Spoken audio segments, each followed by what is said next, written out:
Kumusta mga kapuso? Ako po si Donna at maligayang pagbabalik sa Tadhana TV. May mga pusong sadyang sinusubok ng panahon at may mga tadhanang isinulat para baguhin ang lahat. Paano kung ang pinakamatinding sakit na iyong naramdaman ang siyang magiging susi sa iyong tunay na katauhan at lakas? Halina't pakinggan natin ang kwento ng isang babaeng muling isinilang mula sa abo ng kataksilan. Ang tunog ng pagsara ng pinto ay parang hudyat. Isang hudyat na tapos na ang lahat. Nakatulala lang si Esperanza sa sahig. Ang kanyang mga tuhod ay nagsisimula nang manakit dahil sa lamig ng semento, pero hindi niya ito alintana. Mas malala ang sakit sa loob ng kanyang dibdib. Isang sakit na unti-unting kumakain sa bawat hibla ng kanyang pagkatao. Ilang minuto siyang nanatiling ganoon. O baka oras, hindi niya alam. Ang oras ay tila tumigil sa pag-ikot. Maya-maya, pinilit niyang tumayo. Nanginginig ang kanyang mga binti, parang haligi na gawa sa gelatin. Kinapitan niya ang mesa para suportahan ang sarili. Ang kanyang mga mata ay blangko. Gumagala sa loob ng maliit na bahay na minsan niyang tinawag na tahanan. Ang bawat sulok ay may alaala. Nandoon sa upuan na yon, kung saan niya inalagaan si Ricardo nung may sakit ito. Nandoon sa lababo kung saan niya hinuhugasan ang mga pinagkainan nila gabi-gabi. At nandoon sa pader ang kupas na litrato ng kanilang kasal. Isang paalala ng mga pangakong ngayon ay abo na lang. Kinuha niya ang kanyang lumang pitaka mula sa ibabaw ng aparador. Binuksan niya ito, 100 piso at ilang barya. Iyon lang ang natira sa kanya.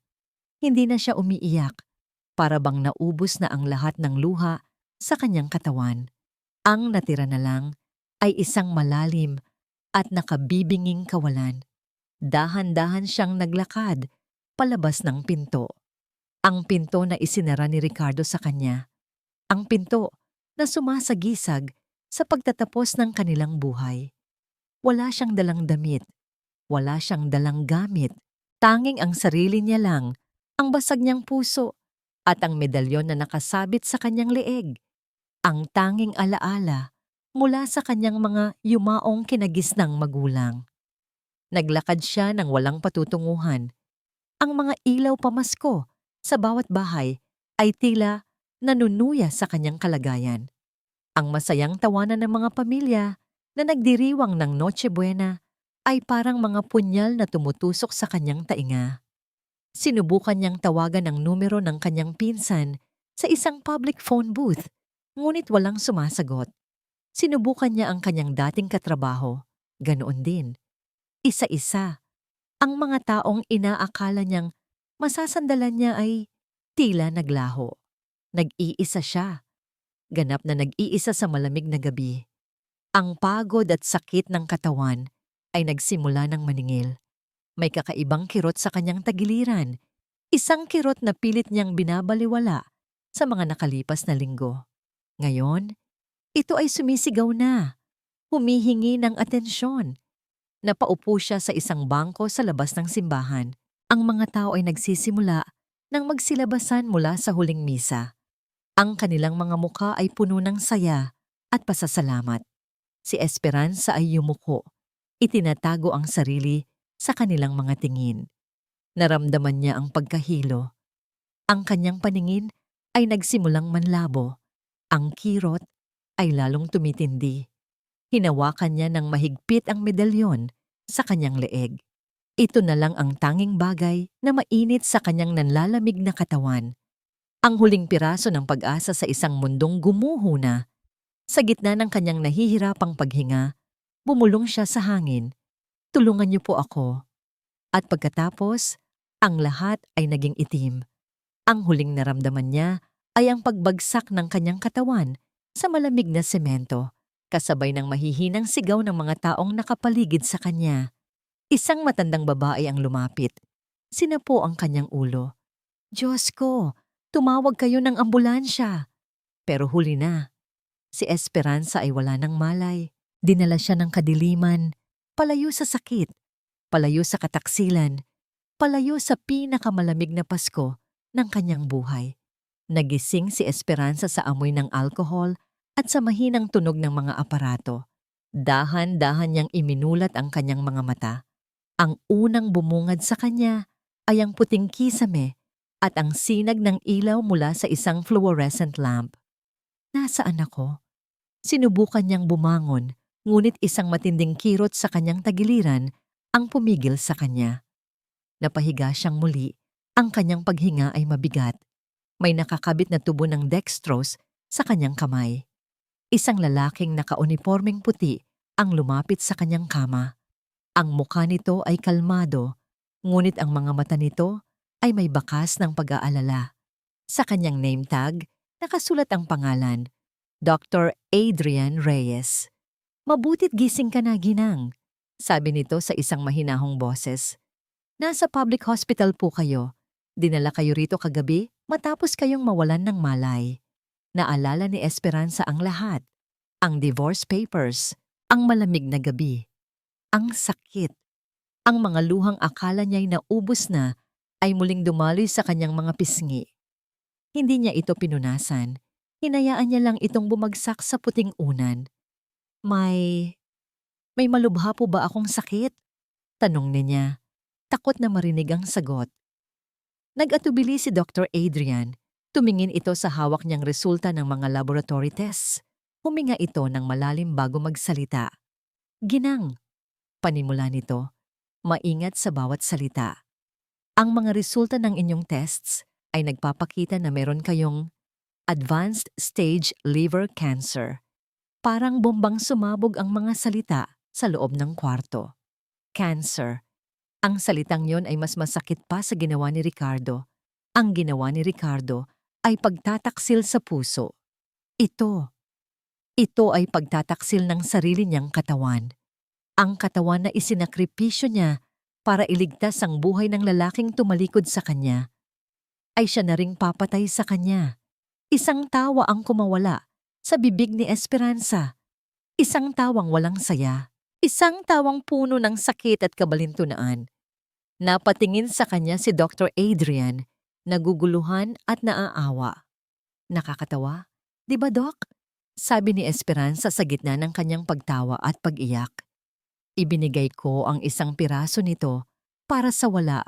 At ngayon, babawiin naman niya ang lahat." Hindi nakapagsalita si Adrian. Walang salita ang sapat para pagaanin ang sakit na nakikita niya sa mga mata ng babae. Sa halip, lumabas siya sandali at bumalik na may dalang isang mangkok ng mainit na lugaw. "Kailangan niyo pong kumain," sabi niya. Inilalapag ito sa maliit na mesa. "Kailangan ninyong lumakas." Isang simpleng gesto, isang maliit na kabutihan mula sa isang estranghero. Ngunit para kay Esperanza, na ilang oras pa lang ang nakalipas ay naramdamang tinalikuran na siya ng buong mundo, ang lugaw na yon ay parang isang biyaya. Habang nanginginig niyang sinusubo ang lugaw, napansin ni Adrian ang isang bagay na kumikinang sa leeg nito. Isang lumang medalyon na tanso marahil, ngunit may kakaibang disenyo. Isang agila na may nakakrus na espada at balahibo ng panulat. Nanlaki ang mga mata ni Adrian. Hindi maaari. "Ginang, pasensya na sa itatanong ko," sabi niya. Pilit na pinapakalma ang sarili. "Saan niyo po nakuha ang medalyon na yan?" Nagulat si Esperanza sa tanong. Hinawakan niya ang kwintas. "Pamana pa po ito sa akin ng mga magulang na nag-ampon sa akin. Sila na po ang nagpalaki sa akin. Bakit po, Doc?" Hindi sumagot si Adrian. Tinitigan niyang muli ang simbolo. Kabisado niya ito. Nakikita niya ito araw-araw sa malaking bandera, sa lobby ng ospital, sa mga dokumento, sa mga plake ng pagkilala. Ito ang selyo ng pamilyang Imperial, ang pinakamayaman at pinakamakapangyarihang pamilya sa buong bansa. Ang mga nagpatayo at pangunahing benefactor ng ospital na ito. Nagpaalam si Adrian. Sinabing may kailangan lang siyang tingnan. Ngunit sa kanyang paglabas, ang kanyang mga kamay ay nanginginig.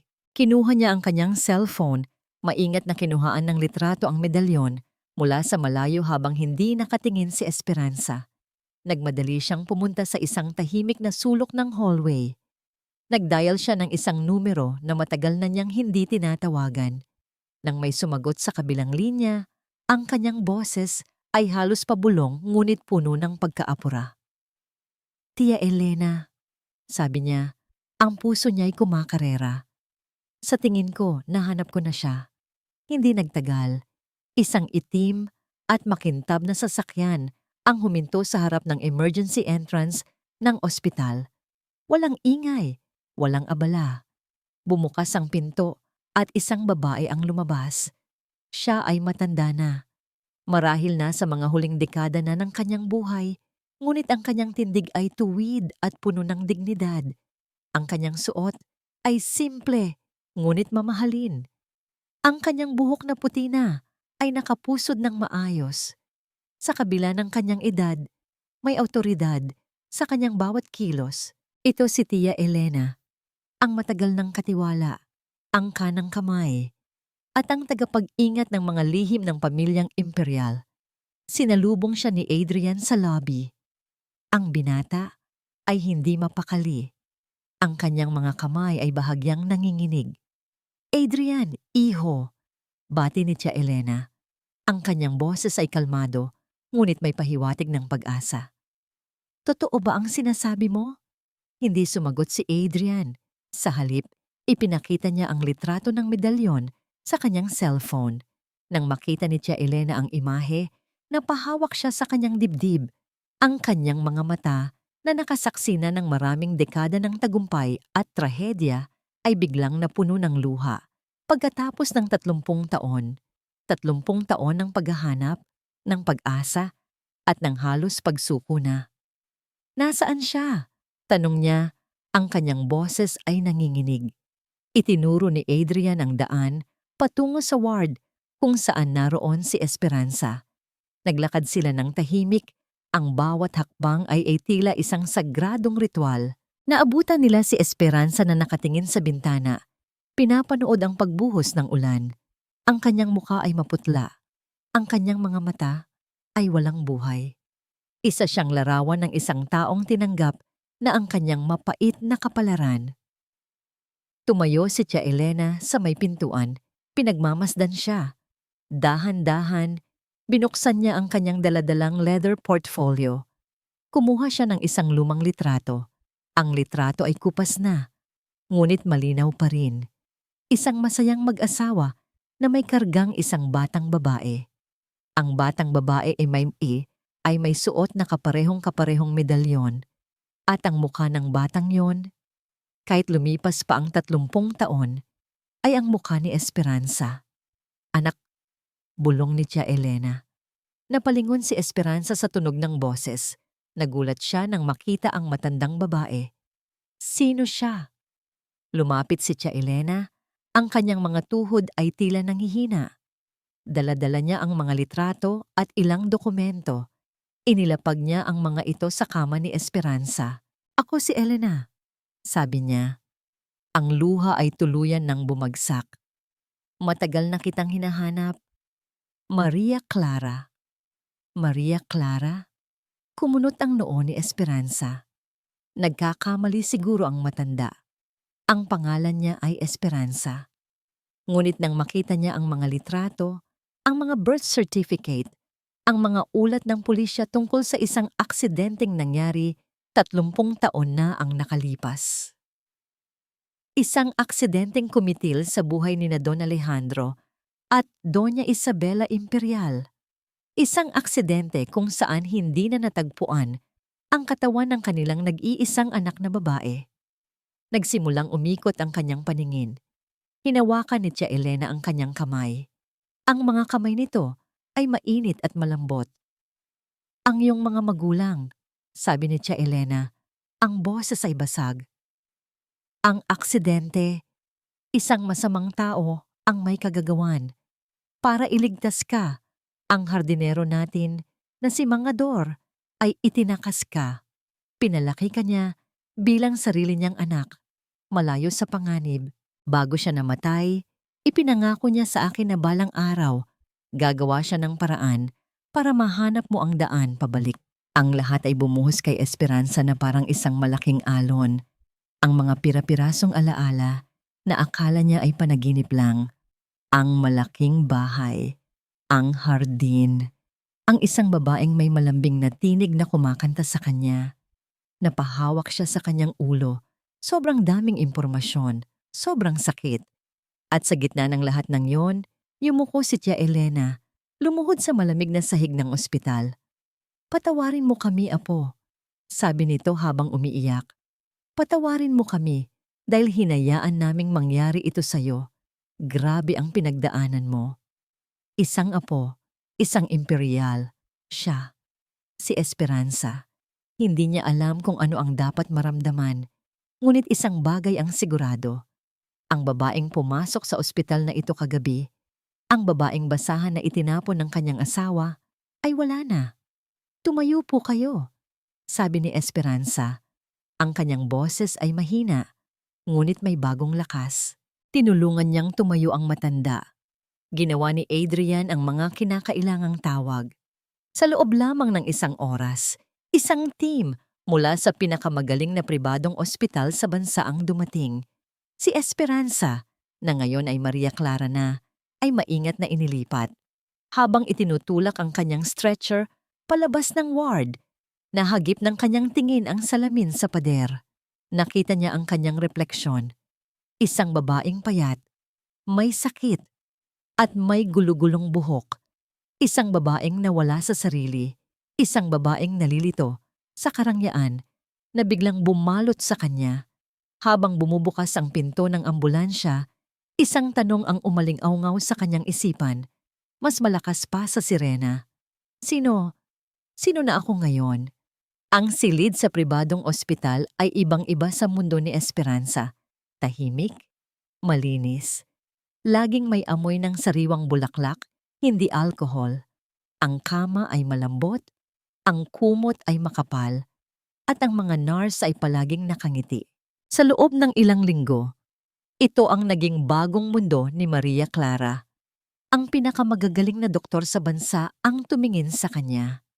Ang mga gamot na dati ay hindi niya kayang bilhin kahit sa panaginip ay tuloy-tuloy na ibinibigay sa kanya. Sa ilalim ng masusing pag-aalaga, unti-unti, isang himala ang nangyayari. Ang kulay ay nagsimulang bumalik sa kanyang mga pisngi. Ang lakas ay unti-unting nanunumbalik sa kanyang mga buto.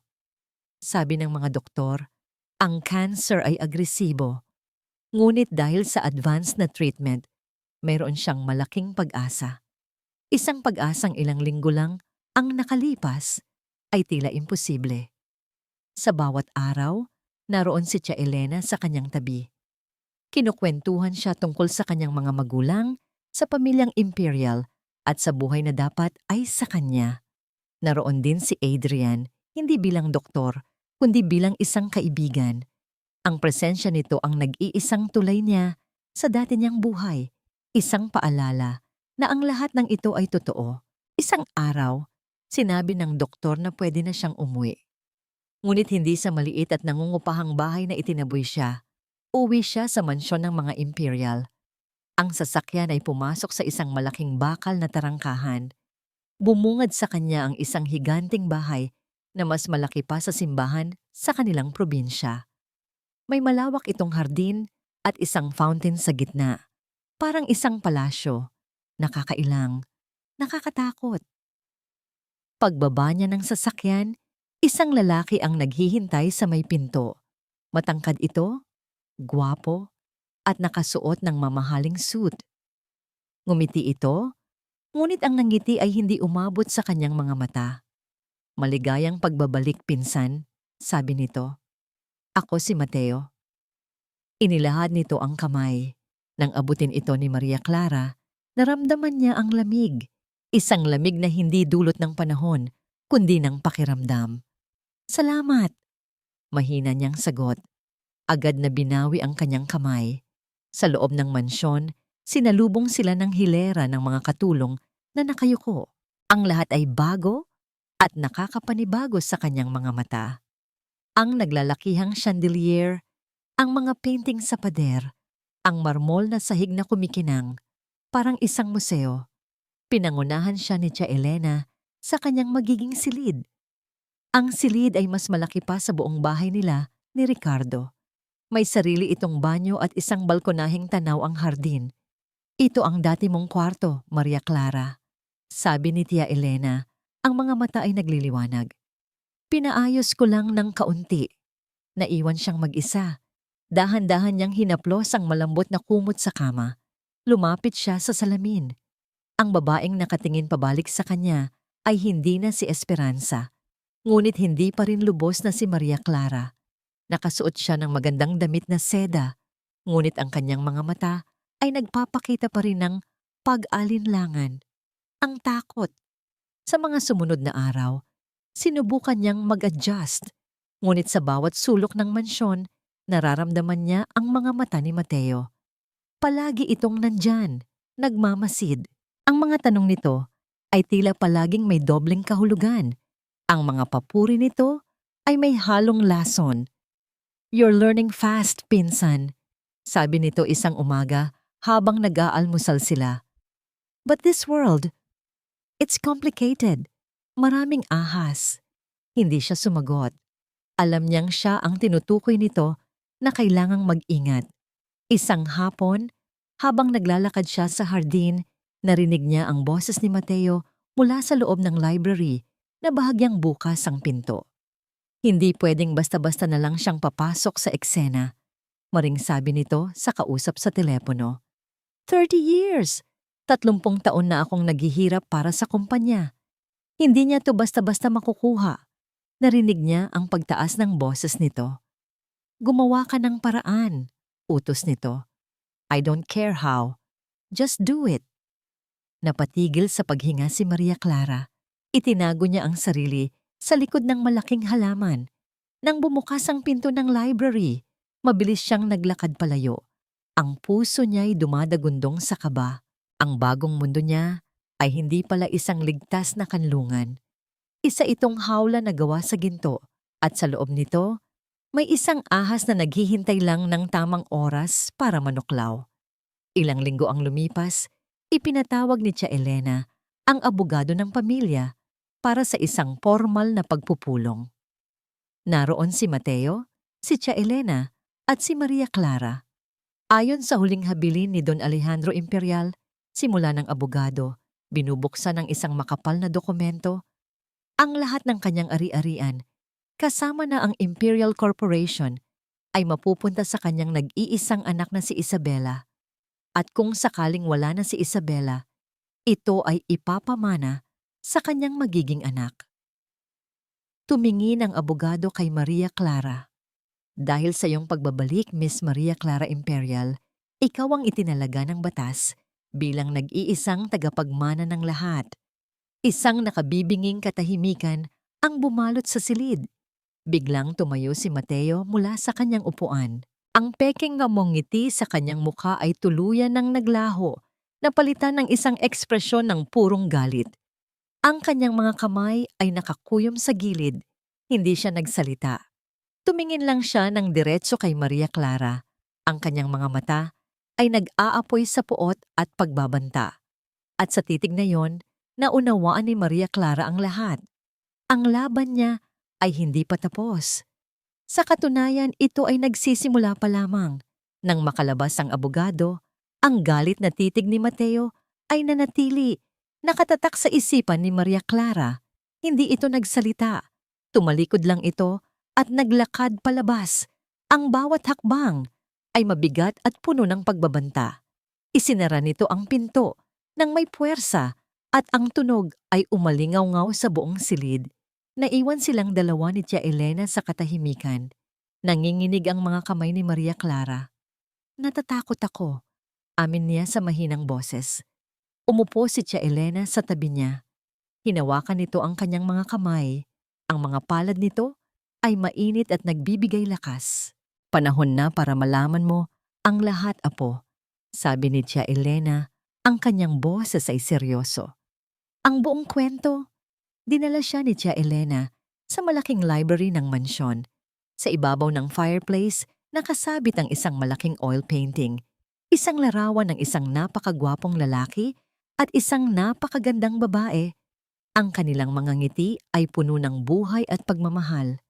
Ang iyong ama, si Don Alejandro, at ang iyong ina, si Doña Isabela. Bulong ni Tia Elena.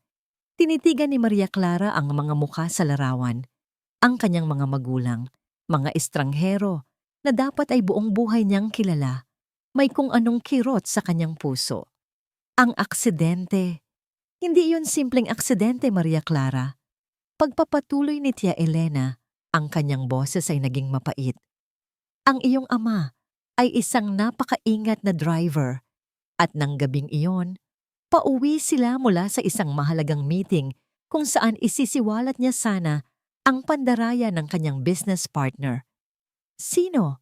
Tanong ni Maria Clara. Si Don Ricardo Valderrama, sagot ni Tia Elena, at sa pagbanggit ng pangalan, isang piraso ng puzzle ang nabuo sa isip ni Maria Clara. Valderrama, iyon ang apelyido ni Mateo. Ang ama ni Mateo.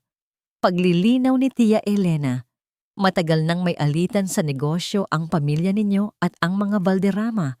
Ang merger na nangyari matapos mawala ang mga magulang mo ay hindi pagsasanib puwersa. Isa iyong sa pilitang pag-agaw ng kapangyarihan. Sinabi ni Tia Elena ang lahat. Ang pagkawala ng mahahalagang dokumento matapos ang aksidente, ang mabilis na pag-take over ng mga Valderrama, ang pagsasawalang bahala ng mga pulis sa kaso, at ang pinakamatindi sa lahat. Nang gabi ng aksidente, kasama kanila sa sasakyan. Tumilapon ka palabas bago pa man ito tuluyang mahulog sa bangin. Nakita ka ni Mangador, ang pinagkakatiwalaan nating hardinero. Alam niyang babalikan ka ng mga gustong pumatay sa mga magulang mo. Kaya itinakas ka niya. Dinala ka sa malayong lugar, pinalaki bilang si Esperanza, para protektahan ang nag-iisang imperial na natitira. Ang mga luha ay malayang dumaloy sa mga pisngi ni Maria Clara. Luha para sa mga magulang na hindi niya nakilala. Luha para kay Mangador na nagsakripisyo para sa kanya.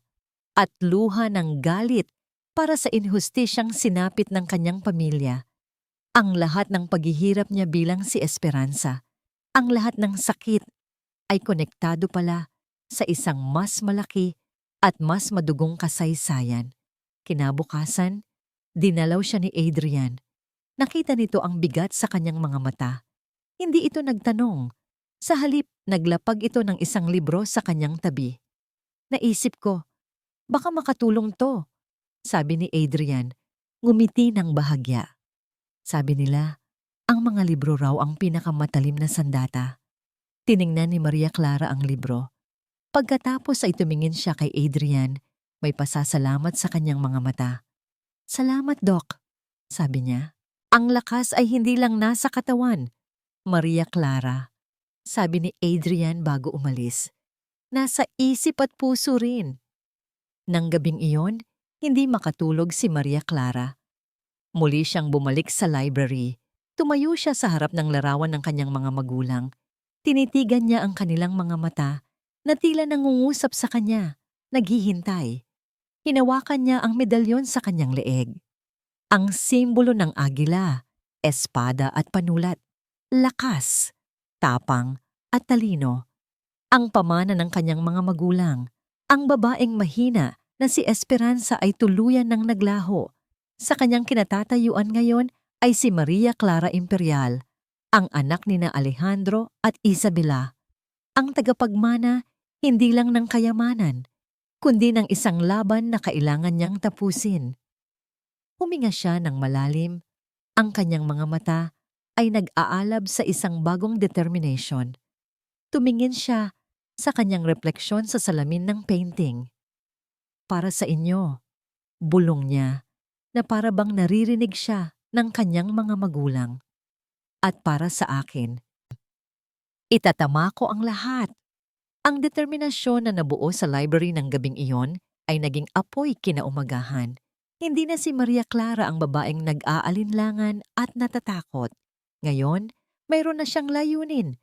Ang unang ginawa niya ay tawagan ng abogado ng pamilya. Humiling siya ng isang pulong. Siya lang. At ang abogado, walang iba. Gusto kong malaman ang lahat tungkol sa Imperial Corporation, sabi niya ng may diin. Pagkaupo niya sa conference room ng mansyon. Bawat departamento, bawat investment, bawat utang, lahat. Nagulat ang matandang abogado sa biglaang pagbabago ng kanyang kliyente. Ngunit nakita niya sa mga mata nito ang determinasyon ng ama nitong si Don Alejandro. Tumango siya at inilatag ang mga dokumento. Sa mga sumunod na linggo, ang mansyon ay naging kanyang paaralan. Sa tulong ni Tia Elena, pinag-aralan niya ang kasaysayan ng kanilang pamilya. Sa tulong ng abogado at ilang pinagkakatiwalaang consultant, nilunod niya ang sarili sa mundo ng negosyo. Natutulog siya ng hating gabi na at gumigising bago pa sumikat ang araw. Ang dating mga kamay na sanay sa paglalabada ay sanay na ngayon sa pagpirma ng mga papeles at pag-type sa laptop. Napansin ni Mateo ang lahat ng ito. Palagi niya itong nakikita sa kabilang dulo ng mahabang lamesa tuwing hapunan. Tahimik na nagmamasid, ang mukha ay hindi mabasa. Ngunit nararamdaman ni Maria Clara ang tensyon.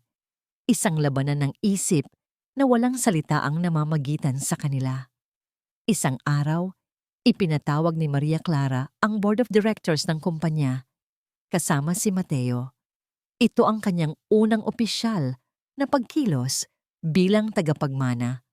Bilang bagong pinuno ng pamilyang Imperial, panimula niya, ang kanyang boses ay kalmado ngunit matatag. Nais kong tiyakin na ang lahat ng operasyon ng kumpanya ay malinis at naaayon sa prinsipyo ng aking ama. Dahil dito, nag-utos ako ng isang full independent audit sa lahat ng financial records ng kumpanya sa nakalipas na 10 taon. Natahimik ang buong boardroom. Nakita ni Maria Clara ang bahagyang pagbabago sa mukha ni Mateo. Isang mabilis na kislap ng gulat na agad na palitan ng pekeng pagsang-ayon. Of course, pinsan, sabi ni Mateo, ngumingiti. Transparency is always a good thing. We have nothing to hide. Ngunit alam ni Maria Clara na nagsisinungaling ito. At alam ni Mateo na alam ni Maria Clara na nagsisinungaling ito. Ang digmaan ay opisyal nang nagsimula. Samantala, sa kabilang panig ng lungsod, sa isang marangyang kondominium, ang buhay para kina Ricardo at Katrina ay isang walang katapusang selebrasyon. To us, baby, sabi ni Katrina. Itinaas ang kanyang baso ng champagne. At sa bago nating kumpanya, finally, makakaalis na tayo sa anino ng tatay ko. Ngumiti si Ricardo at hinalikan siya. Sa wakas, natupad na ang mga pangarap niya. Malaking bahay, magandang babae, at negosyong pinangalan sa kanya. Inisip niya si Esperanza. Siguro ay naghihirap na yon ngayon sa kung saang probinsya. Isang mabilis na kirot ng konsensya ang dumaan, ngunit agad niya itong iwinaksi. She was the past. Katrina was the future. Ang hindi niya alam, ang kinabukasang inaakala niya ay unti-unti nang ginuguho ng nakaraan. Isang gabi, habang nag-overtime si Maria Clara sa library, pumasok ang isang lalaking nakauniforme. Isa itong private investigator na kinuha niya linggo na ang nakalipas. Ma'am, sabi ng investigador, inilapag ang isang makapal na brown envelope sa kanyang lamesa. Ito na po ang mga impormasyong pinapahanap ninyo. Binuksan ito ni Maria Clara. Ang unang laman ay mga litrato. Mga litrato ni Ricardo at Katrina na masayang magkasama sa mga party, sa mga mamahaling restaurant. Napahawak siya sa kanyang dibdib. May kaunting sakit pa rin. Ngunit ang kasunod na mga papel ang kumuha ng kanyang buong atensyon. Isang detalyadong financial report. Nakasaad doon na ang bagong kumpanya ni Ricardo ay nalulugi na. Malaki ang utang nito sa iba't ibang bangko at supplier. Ang lifestyle na ipinapakita nila ay isang malaking kasinungalingan. Pinopondohan ng mga pautang na hindi na nila kayang bayaran. Isinara ni Maria Clara ang envelope. Tumingin siya sa bintana, sa dilim ng gabi. Ang audit sa Imperial Corp ay magbubunyag sa mga pagnanakaw ni Mateo at ang mga utang ni Ricardo ay magiging daan para sa kanyang pagbagsak. Hindi niya kailangan ng dahas. Hindi niya kailangan ng sigawan. Ang kailangan lang niya ay ang katotohanan. At ang katotohanan ay unti-unti nang lumalabas. Ang mga sumunod na araw ay naging abala para kay Maria Clara. Sa umaga, nakikipagpulong siya sa mga auditor at abogado. Inaaral ang bawat numero at transaksyon sa mga libro ng Imperial Corp. Sa gabi, pinag-aaralan niya ang ulat ng private investigator tungkol kay Ricardo. Ipinatawag niya ang kanyang personal banker, isang matandang lalaki na pinagkakatiwalaan ng kanyang ama. Gusto kong bilhin mo ang lahat ng utang ng kumpanyang ito, sabi ni Maria Clara. Inilapag ang financial report ng negosyo ni Ricardo. Gawin mo to ng tahimik. Through different shell companies, ayokong malaman ni Numan, lalo na ng may-ari, na ang Imperial Corp ang nasa likod nito. Nagtaka ang banker, ngunit ang utos ng isang Imperial ay batas. Tumango ito. Masusunod po, ma'am. Habang ginagawa niya ito, isang balita ang nakarating sa kanya mula sa isa sa mga katulong sa mansyon na may kamag-anak na nagtatrabaho para sa pamilya ni Katrina. Ang ama ni Katrina, si Mr. De Villa, ay nawawalan na raw ng pasensya. Ibinigay niya kay Ricardo ang isang ultimatum. Pakasalan si Katrina sa lalong madaling panahon o babawiin niya ang lahat ng suporta niya. Ang balita ay nagdulot ng isang pamilyar na kirot sa dibdib ni Maria Clara.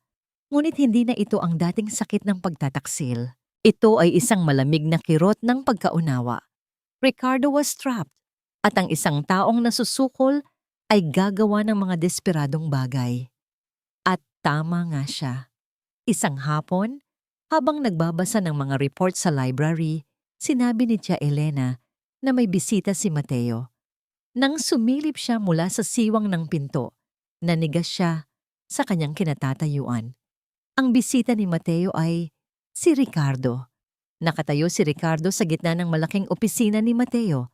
Ang kanyang postura ay hindi na kasing arogante tulad niyang dati. Mukha siyang pagod at desperado. Mateo, pare! Pakiusap ni Ricardo. Kailangan ko ng tulong. Isang malaking investor ang biglang umatras. Kung hindi ako makakahanap ng bagong pondo, babagsak ang lahat ng pinaghirapan ko. Tumingin si Mateo sa kanya. Ang mga mata ay nanliliit. Parang isang buwitre na tinitingnan ang kanyang biktima. At bakit kita tutulungan? Tanong ni Mateo. Malamig ang boses. Alam kong magkalaban ang pamilya nyo at ang mga De Villa, sabi ni Ricardo. Nagbabaka sakali. Isipin mo na lang, to bilang isang paraan para mapahina ang kompetisyon. Nag-isip si Mateo sandali. Pagkatapos ay isang tusong ng ngiti ang sumilay sa kanyang labi. Sige, sabi nito. Tutulungan kita. Pero may kondisyon. Kahit ano, mabilis na sagot ni Ricardo. Kailangan ko ng isang bagay mula dito sa mansyon, sabi ni Mateo. Bumaba ang boses. Ang orihinal na kopya ng Last Will and Testament ni Don Alejandro Imperial. Nasa loob iyon ng safe sa kwarto ni Tia Elena. Kunin mo yon para sa akin at ibibigay ko sa iyo ang perang kailangan mo. Napatakip ng bibig si Maria Clara. Ang dalawang lalaking sumira sa buhay niya sa magkaibang paraan ay ngayon magkasabwat. Ang mundo ay tunay ngang napakaliit. Nang araw na yon, dumaan si Adrian sa mansyon. Nakita niya ang lungkot at bigat sa mukha ni Maria Clara. Okay ka lang? Tanong niya. Umiling si Maria Clara. Gusto ko lang lumabas sandali, kahit saan. Dinala siya ni Adrian sa isang parke, malapit sa baybayin. Umupo sila sa isang bench, pinapanood ang paglubog ng araw. Hindi sila nag-usap ng matagal. Hinayaan lang siya ni Adrian na huminga. Sa unang pagkakataon sa loob ng maraming linggo, nakaramdam siya ng kapayapaan. Ang simoy ng hangin, ang tunog ng mga alon, ang tahimik na presensya ni Adrian sa kanyang tabi. Salamat, sabi niya. Ngumiti si Adrian. Walang anuman.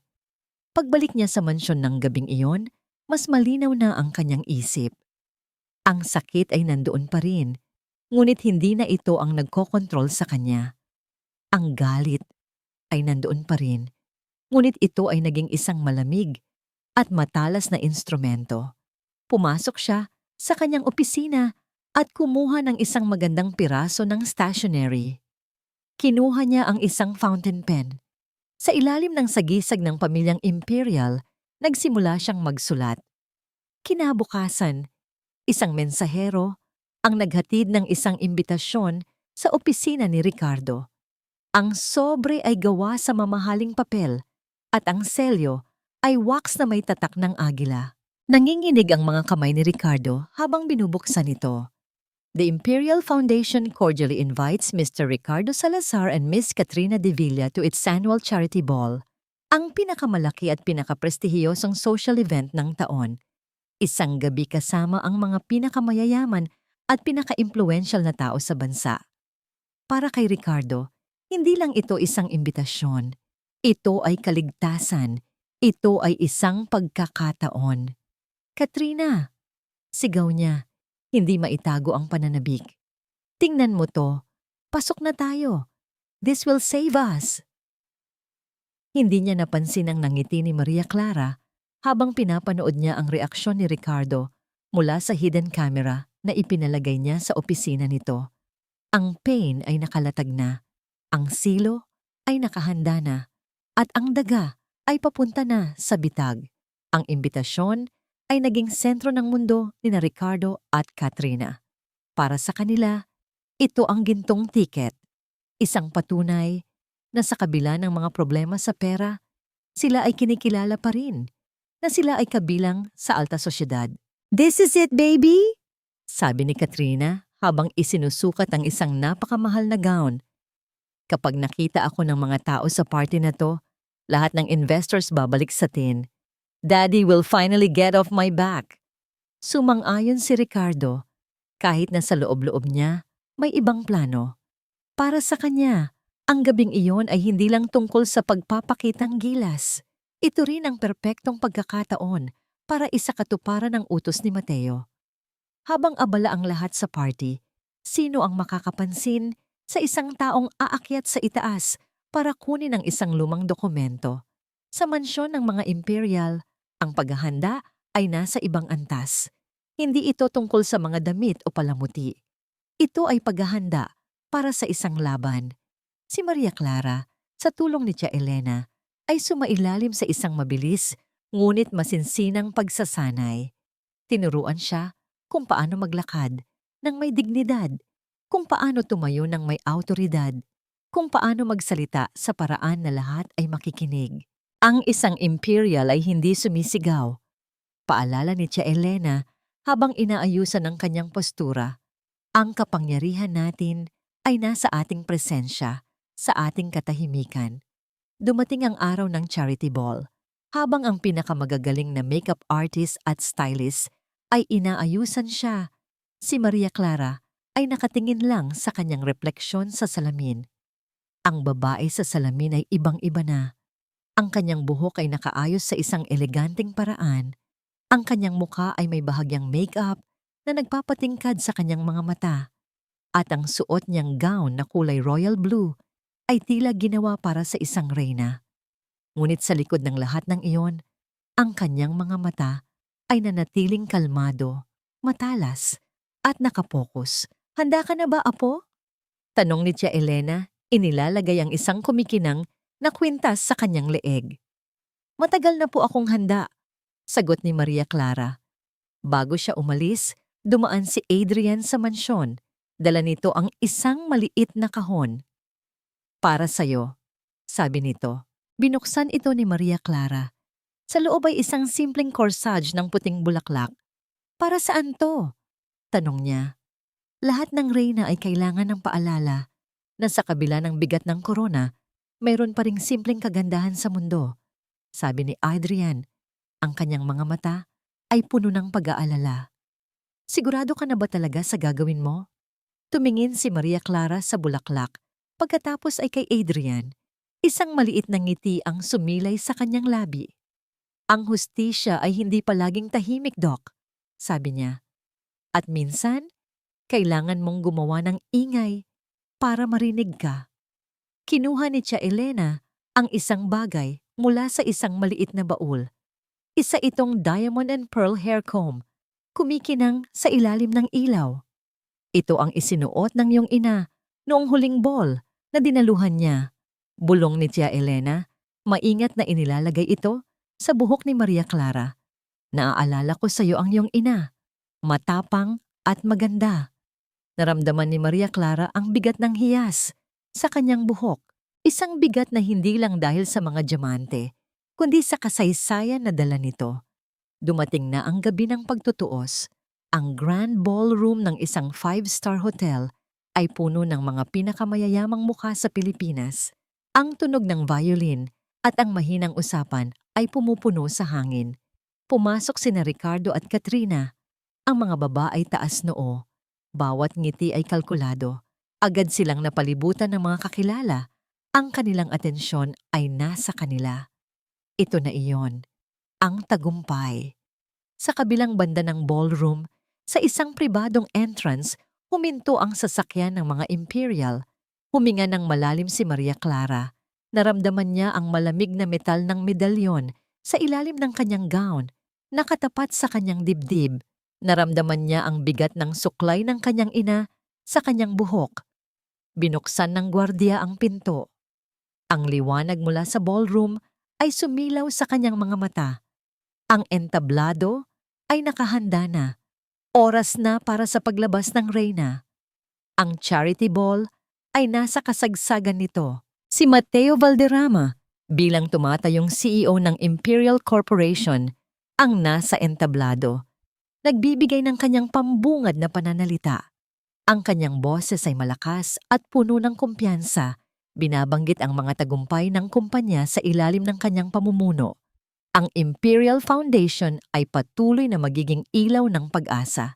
Sabi niya, ang kanyang mga salita ay perpektong inensayo para sa mga kamera at mga maimpluwensyang panauhin. Sina Ricardo at Katrina ay nakatayo malapit sa entablado, nakikinig ng may paghanga. Si Ricardo ay abala sa pag-iisip kung paano aakyat sa itaas ng hindi napapansin. Si Katrina naman ay abala sa pagngiti sa lahat, nagpaplano kung sinong investor ang una niyang lalapitan. Bigla, ang spotlight na nakatutok kay Mateo ay namatay. Isang sandali ng pagkalito ang bumalot sa bulwagan. Pagkatapos, isang ibang spotlight ang bumukas, nakatutok sa pangunahing entrada. Ang Master of Ceremonies ay naglakad patungo sa mikropono. Ang kanyang boses ay nanginginig sa excitement. Mga ginang at ginoo, anunsyo niya, ang kanyang boses ay umalingaw-ngaw sa buong ballroom. Ngayong gabi, mayroon tayong isang napaka-espesyal na panauhin. Isang panauhin na matagal nating inakala na nawala na magpakailanman. Nagkaroon ng bulungan sa mga tao. Sino? Isang karangalan para sa akin na ipakilala sa inyo ang tunay na dugo at laman ng pamilyang Imperial, ang nag-iisang tagapagmana. Sa entablado, nanigas si Mateo. Ang kanyang muka ay biglang namutla. Hindi pwede. Ang nagbabalik na si Miss Maria Clara Imperial at mula sa dilim ng entrada, lumabas si Maria Clara. Para siyang isang aparisyon. Ang kanyang royal blue na gown ay tila lumulutang habang siya ay naglalakad. Ang suklay sa kanyang buhok ay kumikinang sa ilalim ng spotlight. Ang kanyang mukha ay kalmado, ang kanyang mga mata ay matalas, at ang kanyang presensya ay agad na pumuno sa buong silid. Isang kolektibong paghinga ng pagkagulat ang narinig mula sa mga tao. Ang bulungan ay naging isang malakas na ugong. Imperial? Buhay siya? Ngunit walang sino man ang mas nagulat kaysa sa 2 taong nakatayo malapit sa entablado. Nabitawan ni Katrina ang kanyang baso ng champagne. Ang tunog ng pagbasag nito sa sahig ay hindi man lang narinig sa gitna ng ingay. Ang kanyang bibig ay nakabukas sa pagkabigla. Si Ricardo naman ay parang binuhusan ng nagyayelong tubig. Nanigas ang kanyang buong katawan. Ang kanyang mga mata ay nanlalaki, hindi makapaniwala sa kanyang nakikita. Esperanza. Ngunit hindi. Ang babaeng ito ay hindi si Esperanza. Si Esperanza ay mahina, payat, at laging nakayuko. Ang babaeng ito ay nakatayo ng tuwid. Ang kanyang bawat galaw ay may dignidad. Ang kanyang ang mga mata niya ay hindi na ang mga matang puno ng pagmamakaawa na huli niyang nakita. Ang mga ito ay puno ng kapangyarihan, puno ng apoy. Habang naglalakad si Maria Clara patungo sa entablado, ang mga tao ay automatikong humahawi para bigyan siya ng daan na para bang isang tunay na reyna ang dumarating.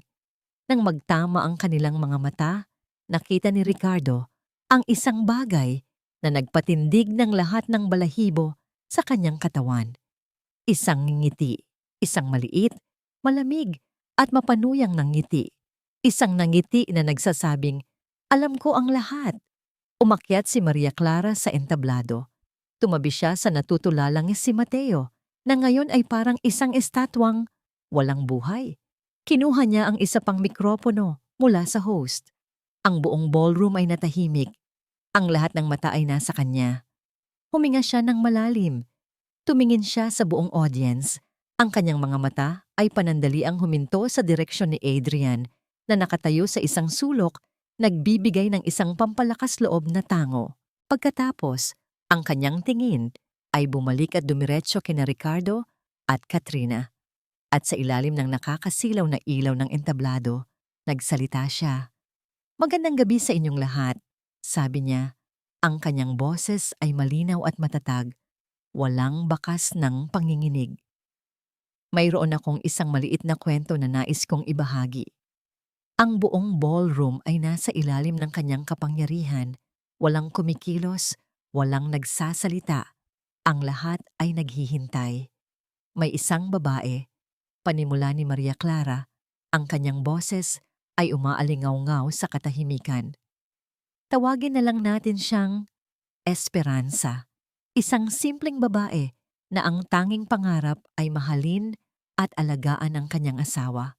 Sa pagbanggit ng pangalang Esperanza, nakita niya ang biglaang pag-igting ng panga ni Ricardo.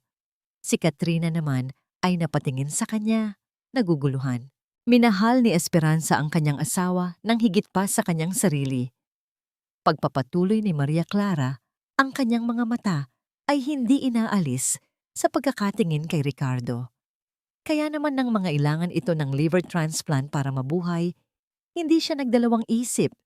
Ibinigay niya ang isang piraso ng kanyang atay, isang piraso ng kanyang buhay.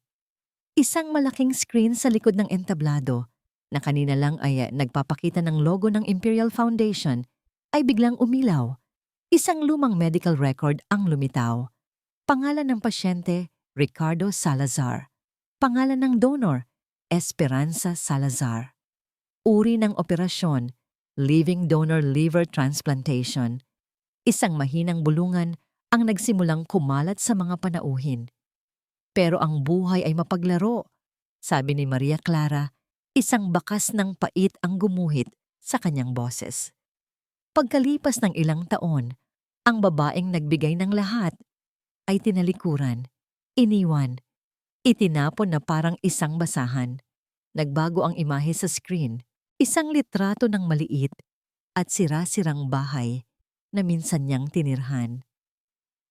Sa gabi ng Pasko, habang ang buong mundo ay nagdiriwang, habang siya ay may malubhang karamdaman at halos wala ng pag-asa, iniwan siya ng kanyang asawa, pinalaya sa sarili nilang tahanan. Ang huling imahe na lumabas sa screen ay isang kopya ng dokumento. Malinaw na nakasulat ang mga salita. Petition for divorce. Petitioner, Ricardo Salazar. Respondent, Esperanza Salazar. Pet sa December 24. Ang bulungan ay naging isang malakas na usap-usapan. Ang mga panauhin ay napapatingin, Kina Ricardo at Katrina, ang kanilang mga mata ay puno ng pagkamuhi at pandidiri. At bakit? Tanong ni Maria Clara sa ere. Dahil ang kanyang asawa ay nakahanap ng iba. Isang mas bata, mas mayaman. Isang babae na inakala niyang mag-aangat sa kanya mula sa kanyang mga problema. Tumingin siya kay Katrina na ngayon ay namumutla na parang papel. Hindi pa tapos si Maria Clara. Ang Imperial Foundation ay itinayo sa prinsipyo ng pagtulong sa mga nangangailangan. Sabi niya, ibinalik ang atensyon sa madla. At bilang bagong pinuno nito, ang unang hakbang ko ay tulungan ang mga maliliit na negosyo na nalulubog sa utang. Nag-click siya ng isang maliit na remote. Ang screen ay nagpakita ng isang listahan ng mga kumpanya. Simula ngayong gabi, inanunsyo ko na ang lahat ng utang ng mga kumpanyang ito. Isang mahabang listahan ang nag-scroll sa screen. Ay binili na ng Imperial Foundation. Sa dulo ng listahan, sa pinakamalaking font, ay isang pangalan, Salazar Holdings Inc. Iyon na ang huling dagok. Para kay Ricardo, ang lahat ng hangin ay tila hinigop mula sa kanyang baga. Hindi lang siya napahiya. Nawala na sa kanya ang lahat.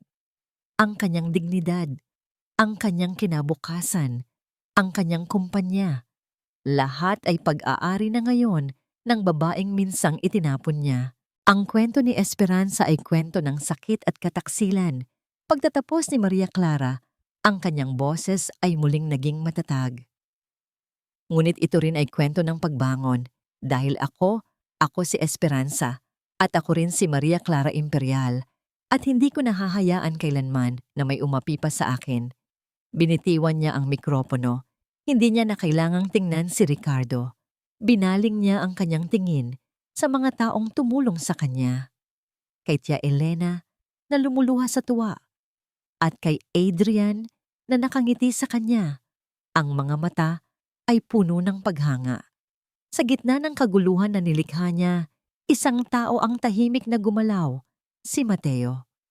Habang ang lahat ng atensyon ay nasa entablado, mabilis siyang lumabas ng ballroom. Ang kanyang mukha ay madilim at puno ng masamang balak. Hindi na kinaya ni Katrina ang kahihiyan.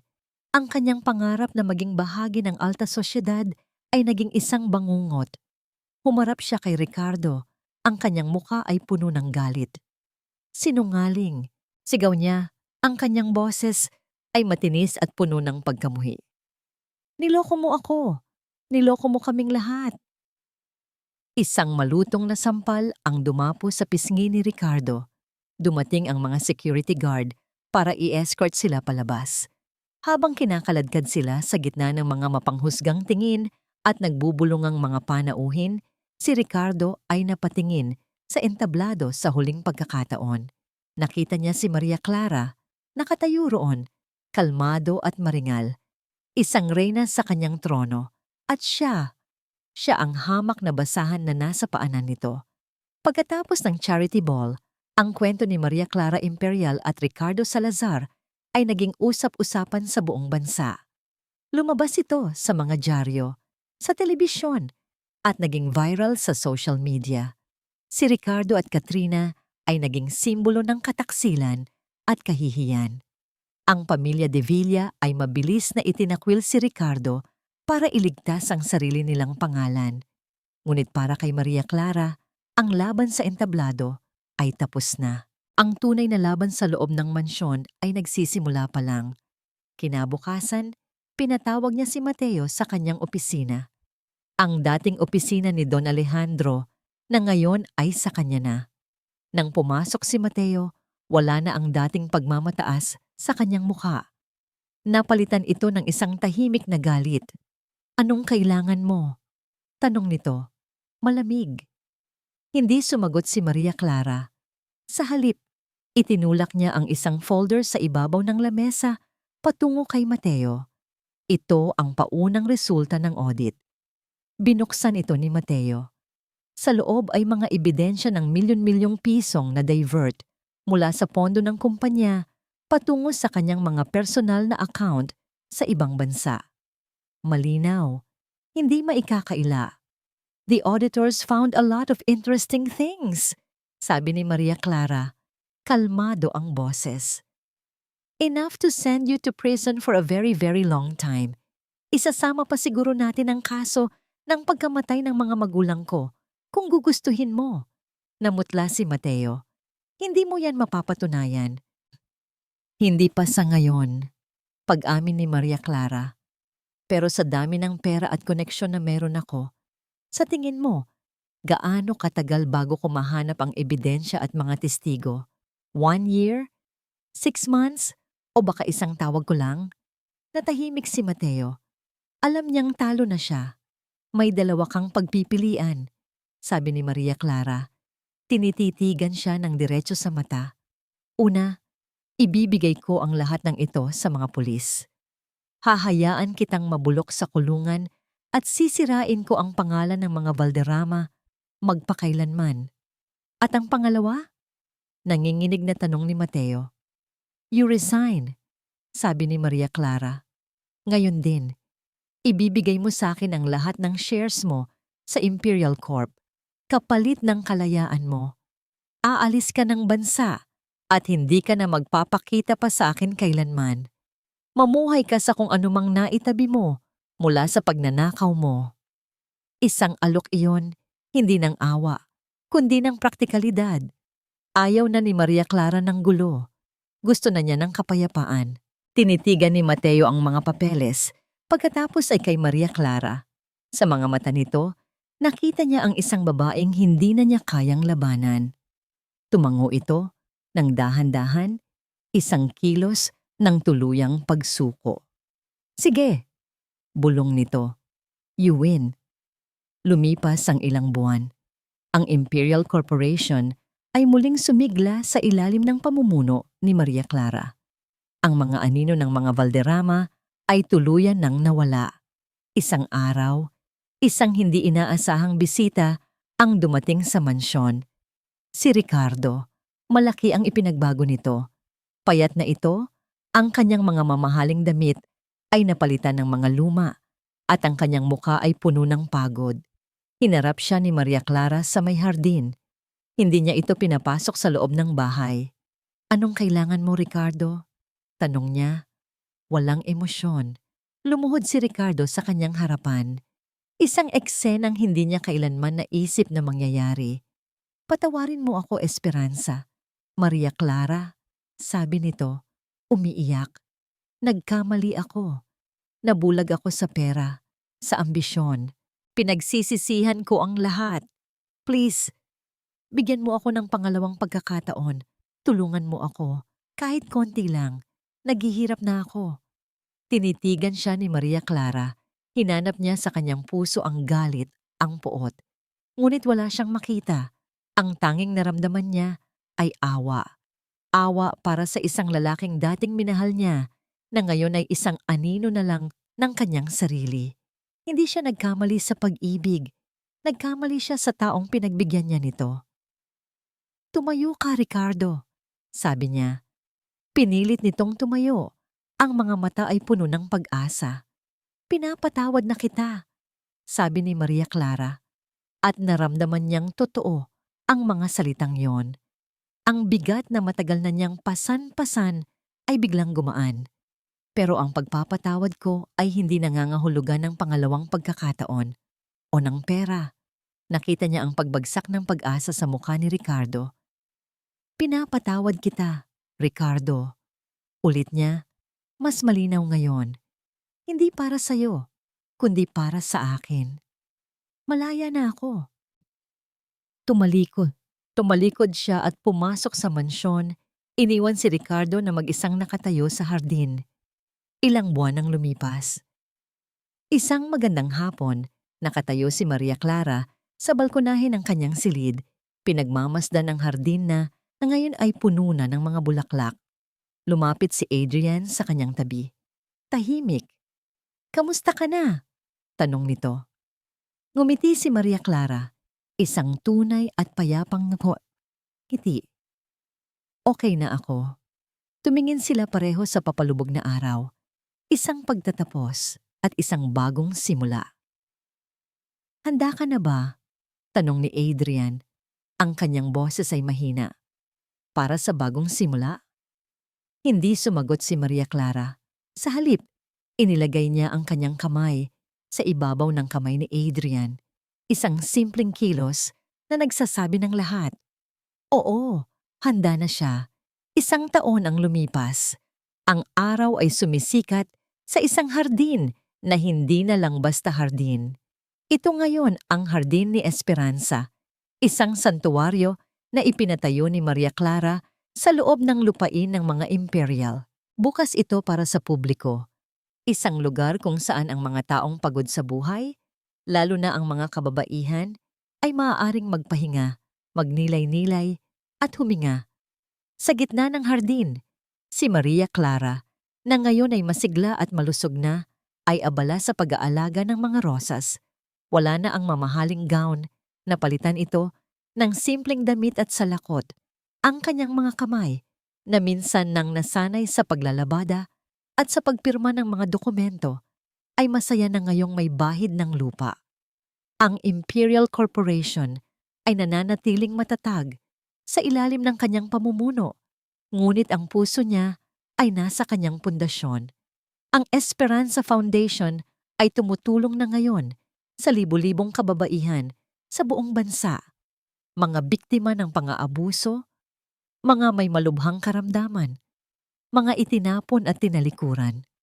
Ibinabahagi niya hindi lang ang kanyang yaman, kundi ang kanyang kwento, na nagiging inspirasyon sa marami. Minsan, nabalitaan niya mula sa isang dating kapitbahay na si Ricardo ay namumuhay ng simple sa probinsya.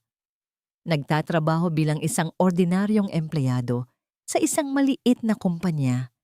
Hindi na siya nag-asawang muli. Sabi nila, palagi raw itong malungkot. Isang taong habang buhay na pinagsisisihan ang isang kayamanang hindi na susukat sa pera na kanyang iwinaksi.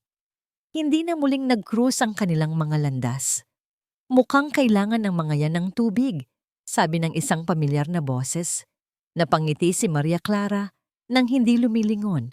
Dumating si Adrian, may dalang pandilig. Ang kanilang relasyon ay namukadkad na parang mga bulaklak sa hardin. Dahan-dahan, natural, at walang pilitan. Hindi ito isang madramang pag-iibigan, kundi isang tahimik na pagsasamahan. Isang partnership na binuo sa paggalang at pag-unawa. Salamat, Doc, sabi niya. Tinanggap ang pandilig. Adrian na lang, paalala nito. Gaya ng lagi, ngumiti ito. At mukhang mas magaling ka ng hardinera kaysa sa akin. Isa sa, diniligan nilang dalawa ang mga halaman. Sa kanilang katahimikan, mayroong isang malalim na koneksyon. Huminto si Maria Clara at hinawakan ang isang bagong usbong na rosas. Sariwa, puno ng buhay. Alam mo, sabi niya, dati, akala ko ang pagpapatawad ay para sa taong nanakit sa'yo. Isang regalo na ibinibigay mo sa kanila. Tumingin siya kay Adrian. Ang kanyang mga mata ay nagniningning sa ilalim ng araw. Pero natutunan ko, ang pagpapatawad pala ay para sa sarili mo. Ito ang susi para palayain ang sarili mong puso mula sa kulungan ng nakaraan. Inabot ni Adrian ang kanyang kamay. Ang mga palad nito ay magaspang na rin dahil sa paghahardin. Pinagsalikop nila ang kanilang mga daliri. At kapag malaya ka na, sabi ni Adrian, doon ka lang talaga pwedeng magsimulang mamulaklak muli. Tumingin sila sa hardin na kanilang binuo. Isang hardin na isinilang mula sa sakit at pighati. Ngunit ngayon ay isang simbolo na ng pag-asa at kapayapaan. Huminga ng malalim si Maria Clara. Ang hangin ay sariwa, puno ng halimuyak ng mga bulaklak at ng pangako ng isang bagong umaga. Sa wakas, pagkatapos ng lahat ng unos, nahanap na niya ang kanyang tahanan. Hindi sa isang mansyon, hindi sa isang pangalan, kundi sa kapayapaan sa loob ng kanyang puso. At sa ilalim ng mainit na sikat ng araw, ngumiti siya. Isang ngiting totoo, payapa at ganap na malaya.